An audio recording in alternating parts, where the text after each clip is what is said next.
Railway group D की तीनों शिफ्टों में आज साइंस के क्वेश्चन में ये देखा गया है कि यहाँ पर न्यूमेरिकल के क्वेश्चन थोड़े कम हो गए हैं फिजिक्स में और थ्योरेटिकल क्वेश्चन ज़्यादा बढ़ा दिए गए हैं। साथ ही केमिस्ट्री में रिएक्शन वाले क्वेश्चन और बायोलॉजी में थोड़े मॉडरेट टू हार्ड क्वेश्चन कर दिए गए हैं। इन्हीं सब मेमोरी बेस्ड क्वेश्चन के साथ हम एक बार फिर आ गए हैं साथियों। जी हाँ, 20 अगस्त की साइंस की सभी तीनों शिफ्टों का निचोड़ लेकर। तो साथियों वीडियो अंत तक ज़रूर देखिएगा। वीडियो अगर पसंद आए तो उसे लाइक ज़रूर करिएगा, चैनल को सब्सक्राइब जरूर करिएगा, शेयर कमेंट जरूर कर दीजिएगा। देर न करते हुए पहले क्वेश्चन पर चलते हैं। पहला क्वेश्चन कह रहा है साथियों कि एक ध्वनि स्रोत की आवृत्ति 500 हर्ट्ज है, वही ध्वनि किसी दूसरे माध्यम में प्रवेश करती है। कोई भी तरंग हो, चाहे वो प्रकाश चाहे वो ध्वनि हो, अगर एक माध्यम से दूसरे माध्यम में जा रही है तो ध्यान दीजिएगा एक ही चीज़ अपरिवर्तित रहती है और वो है आवृत्ति। जी हाँ साथियों, उसकी आवृत्ति जो है अपरिवर्तित रहती है, मतलब आवृत्ति हमेशा समान रहती है। तो यहाँ एक ही ऑप्शन है, देखिए ऑप्शन नंबर बी कह रहा है आवृत्ति समान। अब बात आती है आगे कि उसकी चाल दोगुनी हो जाती है तो नए माध्यम में कौन सा परिवर्तन होगा। तो आवृत्ति तो समान है, तरंग दैर्घ्य दोगुनी कैसे हो गई? v बराबर एफ इंटू लेमडा। ठीक है, v बराबर एफ इंटू लेमडा। एफ क्या है? फ्रीक्वेंसी है। ठीक है, एफ जो है वो आवृत्ति है, लेमडा क्या है? तरंग दैर्घ्य है। तो v directly proportional to lambda. आवृत्ति समान है, इसे v बराबर न्यू लेमडा भी पढ़ते हैं, v बराबर न्यू लेमडा भी पढ़ते हैं। ठीक है, आवृत्ति को न्यू भी कहते हैं। तो ध्यान दीजिएगा आप ध्यान से कि लेमडा जो है ना तरंग दैर्घ्य है, तो क्या होगा जब चाल दो गुना होगी तो तरंग दैर्घ्य भी क्या हो जाएगी? दो गुनी हो जाएगी। तो इसलिए ऑप्शन नंबर बी इस क्वेश्चन का सही आंसर है। अगले क्वेश्चन पे चलते साथियों। एक व्यक्ति किसी पहाड़ के सामने आवाज़ करता है और 2 सेकंड बाद प्रतिध्वनि सुनता है। ध्वनि की चाल इतनी है तो पहाड़ कितनी दूरी पर है? तो डिस्टेंस बराबर स्पीड इंटू टाइम। तो यहाँ से अगर मैं निकाल लूँ तो 340 इंटू 2, 340 इंटू 2। ठीक है, और प्रतिध्वनि है तो डिवाइड बाई 2। क्यों? क्योंकि ध्वनि गई और आई तो कितना हो जाएगा? 2 से 2 कैंसिल हो जाएगा। तो आंसर आपका कितना? 340 मीटर। प्रतिध्वनि है, ध्यान दीजिएगा प्रतिध्वनि है। तो जितना डिस्टेंस गई होगी पहाड़ से, ये हमारी आवाज़ है, पहाड़ से टकरा कर वापस आई तो कुल कितना डिस्टेंस कवर किया? 2 सेकंड बाद सुनाई दिया तो कुल 680 डिस्टेंस कवर किया। लेकिन डिवाइड बाई 2 क्योंकि यही डिस्टेंस 2 बार कवर किया है तो इसलिए हमारा आंसर क्या होगा? 340 मीटर होगा। अगले क्वेश्चन पे चलते हैं साथियों। समान शक्ति वाले दो विद्युत उपकरणों में से एक 220 वोल्ट और दूसरा 110 वोल्ट पर चलाया जाता है। 110 वोल्ट वाले उपकरण का प्रतिरोध 220 वोल्ट वाले उपकरण की तुलना में कैसा होगा? तो हम सभी जानते हैं कि P बराबर क्या होता है? V²/R होता है। P बराबर V²/R होता है। ठीक है, अगर ध्यान दीजिएगा समान शक्ति है तो P कांस्टेंट है, तो यहाँ से V² क्या हो जाएगा? प्रोपोर्शनल टू R हो जाएगा।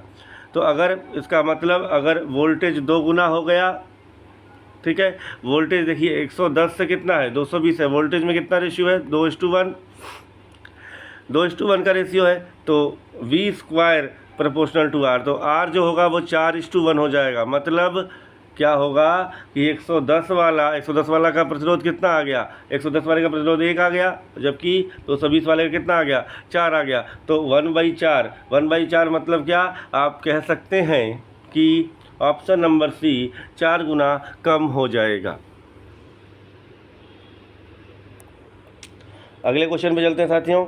अगला क्वेश्चन कह रहा है कि 4 ओम और 12 ओम के समांतर क्रम में तार जुड़े हुए हैं। इस संयोजन को 24 वोल्ट की बैटरी से जोड़ा जाए तो कुल धारा कितनी होगी? तो हम जानते हैं समांतर क्रम में अगर 2 प्रतिरोध हैं तो उनका तुल्य प्रतिरोध होता है R1 into R2 by R1 plus R2। तो इस तरीके से अगर मैं सॉल्व करूं तो 4 इंटू 12 डिवाइड बाई 16, 12×4 16, तो 4 चौको 16 कितना ओम हो जाएगा? 3 ओम मेरा इनका तुल्य प्रतिरोध आ गया। मुझसे धारा पूछा गया है I बराबर V/R कर देंगे। V बराबर IR ओम के नियम से लगा दीजिए। तो V कितना है मेरा? V है मेरा साथियों 24 बाई कितना हम कर दें? 24 बाई कितना आया प्रतिरोध हमारा? 3। तो 24/3 मतलब 8 एम्पियर हमारे इस क्वेश्चन का, 8 एम्पियर साथियों हमारे इस क्वेश्चन का सही आंसर होगा। 8 एम्पियर हमारे इस क्वेश्चन का सही आंसर होगा। आगे चलते साथियों, 5 नंबर, किसी तार की लंबाई 3 गुना कर दी जाए और उसका अनुप्रस्थ काट का क्षेत्रफल भी 3 गुना कर दिया जाए तो तार का प्रतिरोध क्या होगा? R बराबर रो L/A होता है। रो मेरा उस तार का विशिष्ट प्रतिरोध है, ठीक है। तो अगर मैं लंबाई 3 गुना कर दिया और क्षेत्रफल भी 3 गुना कर दिया तो 3/3 कट जाएगा, मतलब 1 होगा, 1 मतलब अपरिवर्तित। क्या रहेगा? अपरिवर्तित रहेगा। अपरिवर्तित रहेगा। रो तो उसका विशिष्ट प्रतिरोध है, उसका गुण है, भौतिक गुण है, ठीक है। जो रो है ना, वो जो रो विशिष्ट प्रतिरोध है वो तो उसका भौतिक गुण है, वो तो अपरिवर्तित रहेगा। वही तार है तो रो अपरिवर्तित रहेगा। L भी 3 गुना किया गया, A भी 3 गुना किया गया, तो 3/3 मतलब कट गया। 1 की वैल्यू मतलब कोई चीज़ अगर 1 से 1 है तो इसका मतलब वो अपरिवर्तित है। अगले क्वेश्चन पे चलते हैं साथियों। एक धारावाहक कुंडली को चुंबकीय क्षेत्र में रखा जाता है। चुंबकीय क्षेत्र पर लगने वाले बल की दिशा के लिए मुख्यतः किस नियम का प्रयोग किया जाता है? तो ध्यान दीजिएगा, मुख्यतः किसका प्रयोग किया जाता है, ठीक है। तो ये है आपका, अगर ये B हो, ये I हो, ये चुंबकीय क्षेत्र की दिशा हो, ये अगर धारा की दिशा हो तो अंगूठा बल की दिशा बताता है। फ्लेमिंग का बाएं हाथ का नियम, फ्लेमिंग का बाएं हाथ का नियम, अगर आपकी तर्जनी चुंबकीय क्षेत्र को प्रदर्शित करे और मध्यमा किसको प्रदर्शित करे, मिडिल फिंगर किसको प्रदर्शित करे, धारा को प्रदर्शित करे, तो अंगूठा किसको प्रदर्शित करता है? ये तीनों लंबवत रहते हैं। धारा किसको प्रदर्शित करता है, ठीक है, सॉरी, बल किसको प्रदर्शित करता है? ध्यान से देखिएगा, अंगूठा बल को प्रदर्शित करता है। तो ये फ्लेमिंग का बायां हाथ का नियम, ऑप्शन नंबर 1 से हम बल की दिशा निकाल सकते हैं। अगले क्वेश्चन पे चलते हैं। फ्लेमिंग के बाएं हाथ के नियम का ही क्वेश्चन है कि देखिए, किसी विद्युत मोटर में धारा की दिशा और चुंबकीय क्षेत्र की दिशा दोनों एक साथ उलट दी जाएं तो मोटर की घूर्णन दिशा, तो घूर्णन दिशा बल की दिशा होती है। बल की दिशा अपरिवर्तित रहेगी, तो मतलब समान रहेगी। बल की दिशा नहीं बदलती है। अगर हम चुंबकीय क्षेत्र और धारा की दिशा बदल दें तो मोटर की घूर्णन दिशा मतलब बल की दिशा, और बल की दिशा कभी चेंज नहीं होती है, तो बल की दिशा क्या होगी? समान रहेगी। अगले क्वेश्चन पे चलते हैं साथियों। प्रेशर कुकर में खाना जल्दी पकाने से सबसे सही कारण क्या है? कि दाब होने के कारण क्वथनांक बढ़ जाता है। बढ़े हुए दाब से पानी का क्वथनांक बढ़ जाता है। तो ध्यान दीजिएगा, जब भी प्रेशर कुकर में हम खाना बनाते हैं तो दाब बढ़ता है। दाब बढ़ने से जल का क्वथनांक बढ़ जाता है और क्वथनांक बढ़ने से चीज़ें जल्दी ज़्यादा गर्म हो जाता है, जिससे खाना जल्दी पक जाता है। तो ऑप्शन नंबर 1 इस क्वेश्चन का सही आंसर है। आगे क्वेश्चन पे चलते हैं साथियों। पृथ्वी के वायुमंडल में ओजोन परत का मुख्य कारण क्या है? पराबैंगनी विकिरण को रोकना ही ओजोन परत का मुख्य कारण है। 16 सितंबर ओजोन दिवस के रूप में मनाया जाता है। 16 सितंबर ओजोन दिवस के रूप में मनाया जाता है। और यही 16 सितंबर ओजोन दिवस के रूप में क्यों मनाया जाता है, आप सभी लोग हमें कमेंट करके ज़रूर बताएं। अगला क्वेश्चन साथियों। एक कमरे में भारी पर्दे, कालीन और ध्वनि अवशेषक पदार्थ के लगाने से, मतलब नॉइज रेजिस्टेंस करने से, नॉइज रेजिस्टेंस जो होता है ना, वो लगाने से संगीत की गुणवत्ता बेहतर क्यों हो जाती है? क्योंकि अनावश्यक परावर्तन और नॉइज कम हो जाती है, गूंज कम हो जाती है। ऑप्शन नंबर C इसका सही आंसर होगा। साथियों आइए चलते हैं केमिस्ट्री के 10 क्वेश्चन पर, ठीक है। तो केमिस्ट्री के 10 क्वेश्चन पर चलें तो लोहे की कील को CuSO4 के विलयन पे डालने में निम्न में कौन सा परिवर्तन सही है? तो ध्यान दीजिएगा, लोहा कॉपर से अधिक क्रियाशील है। ये इक्वेशन यहाँ लिखी हुई है, देखिए, Fe + Cu4 तो क्या बन जाएगा? Ferrous sulphate plus copper. Copper sulphate की जब फेरस से क्रिया हुई तो क्या बन गया? फेरस सल्फेट प्लस कॉपर बन गया, क्योंकि फेरस अधिक क्रियाशील है इसलिए कॉपर को विस्थापित कर देता है। तो यहाँ पर जो आंसर है वो ऑप्शन नंबर C है, ठीक है। कॉपर को विस्थापित कर देता है और ये अभिक्रिया कहलाती है विस्थापन अभिक्रिया कहलाती है। आगे क्वेश्चन पे चलते हैं साथियों। निम्न में कौन सी अभिक्रिया विस्थापन और ऑक्सीकरण अपचयन दोनों का उदाहरण है? तो ध्यान दीजिएगा, जिंक की जब हम कॉपर सल्फेट से क्रिया कराए हैं तो क्या हुआ है? एक तो विस्थापन हुआ है। यहाँ देखिए, जहाँ Zn था वहाँ Cu पहुँच गया, जहाँ Cu था वहाँ Zn पहुँच गया, ZnSO4 बन गया और Cu हो गया। तो ये विस्थापन अभिक्रिया है। प्लस क्या हो गया? जिंक का ऑक्सीडेशन हो गया और कॉपर का रिडक्शन हो गया। जिंक का ऑक्सीडेशन हो गया, जिंक का ऑक्सीकरण हो गया और कॉपर का रिडक्शन हो गया। तो यह अभिक्रिया, ध्यान दीजिएगा, ये दोनों विस्थापन ऑक्सीकरण अपचयन दोनों का उदाहरण है। आगे चलते हैं अगले क्वेश्चन पर साथियों। निम्न में कौन सी धातु निम्न में कौन सी धातु सामान्यतः तनु HCl से हाइड्रोजन गैस विस्थापित नहीं करती है? तो देखिए, क्रियाशीलता श्रेणी में कॉपर हाइड्रोजन से नीचे है, इसलिए HCl में हाइड्रोजन नहीं निकालता है, ध्यान दीजिएगा। बाकी क्रियाशीलता में मैग्नीशियम हुआ, जिंक हुआ और फेरस हुआ, ये क्रियाशीलता में हाइड्रोजन से ऊपर है क्रियाशीलता श्रेणी में, इसलिए ये हाइड्रोजन विस्थापित करते हैं। जबकि कॉपर कम क्रियाशील है, अभी पीछे में हमने पढ़ा कि लोहे से कम क्रियाशील कॉपर है, इसलिए विस्थापित हो जाता है। तो कॉपर हाइड्रोजन विस्थापित नहीं कर पाता है। अगले क्वेश्चन, सोडियम को मिट्टी के तेल में रखने का सबसे बड़ा वैज्ञानिक कारण क्या है? तो सोडियम का घनत्व कम होता है, बिल्कुल गलत। सोडियम वायु और नमी से अत्यधिक तेजी से अभिक्रियाशील करता है, बहुत ये बिल्कुल सही आंसर है कि सोडियम वायु और नमी से अत्यधिक तेजी से क्रिया करता है। जैसे ही सोडियम वायु के संपर्क में आएगा बहुत तेज़ी से क्रिया करेगा, इसीलिए अधिक क्रियाशील होने की वजह से इसे केरोसिन के तेल में रखा जाता है। 15 नंबर पर चलते हैं साथियों। किसी धातु के ऑक्साइड को कार्बन के साथ गर्म करने पर धातु प्राप्त होती है, इस अभिक्रिया में कार्बन की क्या भूमिका है? तो कार्बन अपचायक है, ठीक है। कार्बन क्या है साथियों? अपचायक है। कार्बन धातु ऑक्साइड से ऑक्सीजन हटाता है, इसलिए यह रिडक्सिंग एजेंट के रूप में कार्य करता है, अपचायक के रूप में कार्य करता है, ठीक है, ध्यान दीजिए, ठीक है।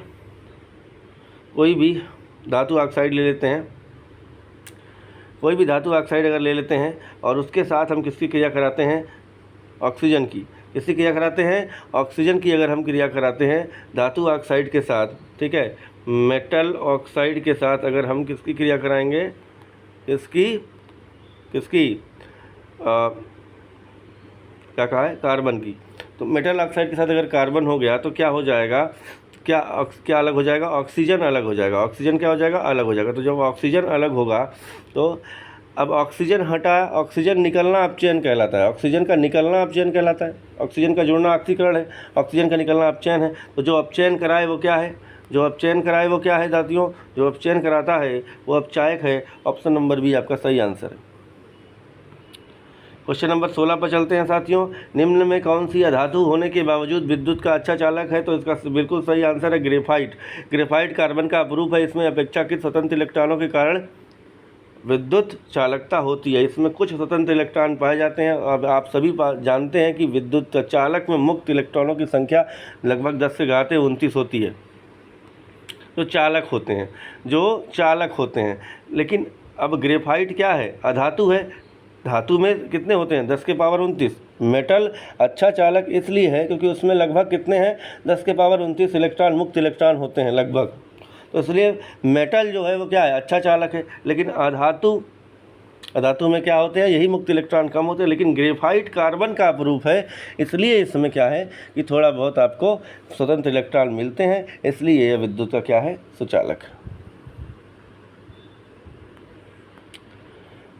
चूने के पानी में CO2 गैस थोड़ी मात्रा में प्रवाहित करने पर दूधिया रंग क्यों हो जाता है? यहाँ पर देख लीजिए, बहुत ही अच्छा यहाँ पर ये क्वेश्चन है, ठीक है। कैल्शियम हाइड्रोक्साइड, चूने का पानी कैल्शियम हाइड्रोक्साइड में CO2 हमने किया तो हमें कैल्शियम कार्बोनेट मिल गया। कैल्शियम कार्बोनेट और H2O अघुलनशील कैल्शियम कार्बोनेट होता है, इसलिए इसमें क्या है? दूधियापन आ जाता है। तो कैल्शियम कार्बोनेट के अवक्षेप के कारण यहाँ पर इसका सही आंसर होगा।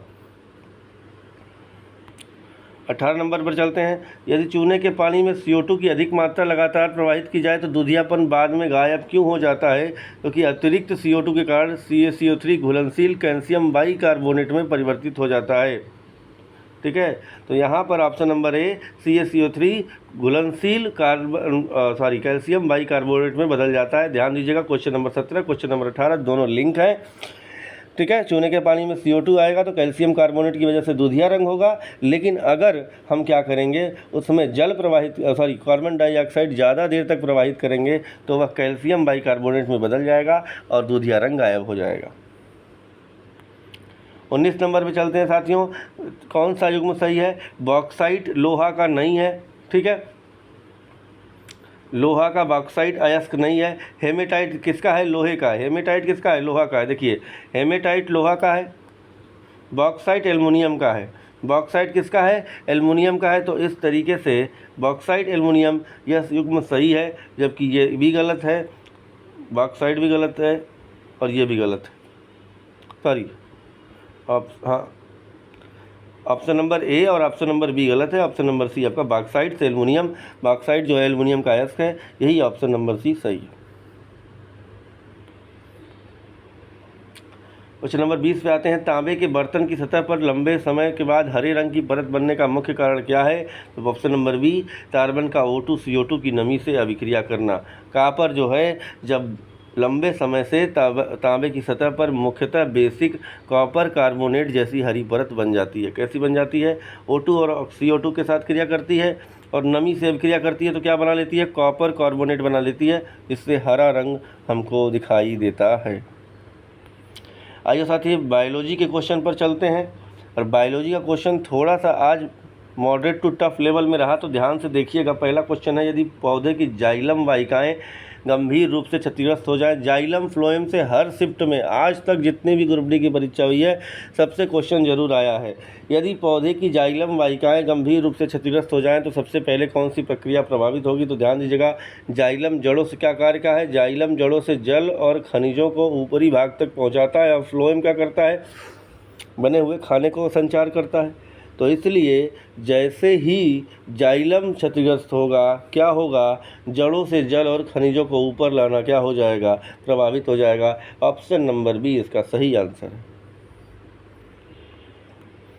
क्वेश्चन नंबर 22 पर चलते हैं, यदि पौधों की पत्तियों में अधिकांश रंध्र बंद हो जाएं तो तत्काल कौन सी प्रक्रिया सबसे अधिक प्रभावित होगी? तो ध्यान दीजिएगा, अगर क्लोरोफॉर्म, देखिए रंध्र क्या करते हैं?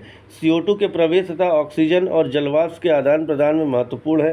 रंध्र से जो होता है, छिद्र जो होते हैं, उसी से कार्बन डाइऑक्साइड का प्रवेश होता है, ऑक्सीजन का प्रवेश होता है और जलवाष्प का आदान प्रदान होता है। तो इस तरीके से गैसों का आदान प्रदान और वाष्पोत्सर्जन क्या हो जाएगा? रुक जाएगा। तो इसलिए ऑप्शन नंबर बी इसका सही आंसर है। ऑप्शन नंबर 23 पे चलते हैं, प्रकाश संश्लेषण के दौरान मुक्त होने वाली ऑक्सीजन का मुख्य स्रोत क्या है? तो प्रकाश निर्भर अभिक्रियाओं में जल के विघटन से ऑक्सीजन निकलती है।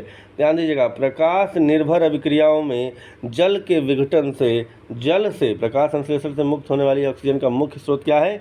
जल है। आगे चलते हैं, हृदय से आज क्वेश्चन आया था साथियों। हृदय से फेफड़ों की ओर जाने वाले रक्त वाहिका कौन सी है और उसमें किस प्रकार का रक्त होता है? तो हृदय से फेफड़ों की तरफ जो जाती है वो फुफ्फुसीय धमनी होती है, जो ऑक्सीजन रहित रक्त लेकर जाती है। हृदय से फेफड़ों की तरफ जाने वाली जो धमनी है उसे कहते हैं हम फुफ्फुसीय धमनी, ठीक है, जो ऑक्सीजन रहित रक्त लेकर के क्या जाती है? जाती है, ऑक्सीजन रहित रक्त लेकर के जाती है। अगला क्वेश्चन चलते हैं, मानव हृदय में बाएं निलय की दीवार दाएं निलय की तुलना में अधिक मोटी क्यों होती है? तो उससे पूरे शरीर में रक्त उच्च दाब से भेजना होता है। बाएं निलय में पूरे रक्त में रक्त भेजता है, बायां निलय पूरे शरीर में रक्त भेजता है, इसीलिए उसे अधिक दबाव उत्पन्न करना पड़ता है। बायां निलय पूरे शरीर में रक्त भेजता है, इसीलिए उसे अधिक दबाव उत्पन्न करना पड़ता है, तो उसे पूरे शरीर में रक्त उच्च दाब से भेजना होता है, इसीलिए बाएं निलय की दीवार दाएं निलय से अधिक मोटी होती है, दाब ज़्यादा सहन कर पाए। ऑप्शन नंबर बी इसका सही आंसर। यदि किसी व्यक्ति के लाल रक्त कणिकाओं में हीमोग्लोबिन की मात्रा कम हो जाए तो सीधा प्रभाव क्या होगा? ऑक्सीजन परिवहन करता है हीमोग्लोबिन। ध्यान दीजिएगा, हीमोग्लोबिन की तरह वजह से क्या होता है? WBC में जो RBC में जो क्या होता है, हीमोग्लोबिन होता है, उसकी वजह से ऑक्सीजन रक्त के माध्यम से शरीर के विभिन्न अंगों तक पहुंचता है। तो अगर क्या होगा? हीमोग्लोबिन कम हो जाएगा तो ऑक्सीजन की परिवहन क्षमता क्या हो जाएगी? कम हो जाएगी। अगले क्वेश्चन पे चलते हैं साथियों, किस अंग में रक्त का निस्यंदन करके मूत्र निर्माण की प्रक्रिया शुरू होती है? तो याद दीजिएगा, किडनी, वृक्क इसका सही आंसर। ये सभी आप लोग जानते होंगे। हाँ, एक इम्पॉर्टेंट पॉइंट है कि वृक्क की मतलब किडनी की सूक्ष्मतम संरचनात्मक इकाई नेफ्रॉन है और इसमें रक्त का क्या होता है? फिल्ट्रेशन होता है। एक व्यक्ति को बार बार एक व्यक्ति को बार बार अत्यधिक प्यास लगती है और रक्त में ग्लूकोज का स्तर सामान्य से अधिक पाया जाता है।